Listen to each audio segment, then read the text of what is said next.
In other news, sources have told KTN, as we mentioned earlier, that some units in the Kenya National Police Service have started a go-slow to push for the implementation of the third phase of the 42% salary increment that was awarded back in 2011. Now, there's a social media site called Modern Kenyan Corps, and through this, the junior officers have threatened to go on strike if the government doesn't honor that increment. Here's Patrick Omimo with the details.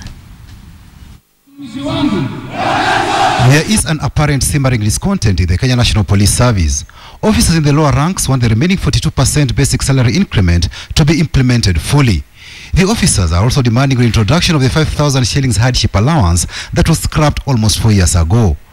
Through their social media sites, the officers have warned that if the government is not ready to give police better pay, they will resort to industrial action.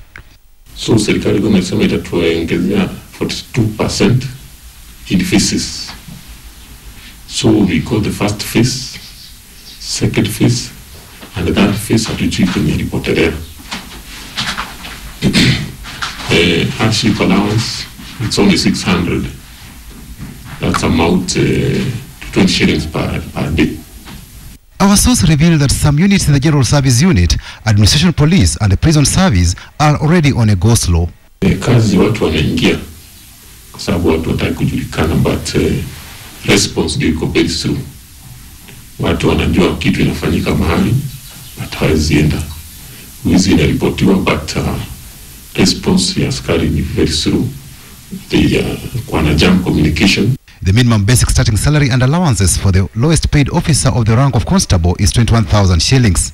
Full implementation of the 42% increment would have seen the lowest paid officer earn 34,000 shillings per month starting July 2013. Besides pushing for better pay, poor housing is a common feature in most police lines. Low cadre officers sometimes share rooms. They want to do a recruitment of over 20,000 police officers. Now hajaangalia mambo ya housing. So na tunashangaa hawa wakitoka college watakuja kukaa wapi? Ama tutaendelea kufinyana kama vile tunafinyana kwa sahihi. A post by police on their social site indicates that there is an ease in the Administration Police Strategic Government Building Unit after 3,000 shillings was inexplicably deducted from their April salary. This is not the first time that section of the police are engaged in a go-slow to push for the salary increment and improvement of hardship allowances. In 2011 and 2012, the officers engaged in a similar exercise. In July 2011, there was discontent in the police and prison service when officers learned they will miss the second phase of a salary increment that had been promised by the late Internal Security Minister Professor George Saitoti. Low and middle cadre officers went into a go-slow with some jamming their communication system. The move paralyzed police operations in Nairobi and Mombasa and caused heavy traffic snarl-ups. Traffic yao ni kama kawaida, but wao sana sana hawataki go-slow. Sababu sana sana wanapata kitio kwa barabara. That's why even corruption is on high of traffic.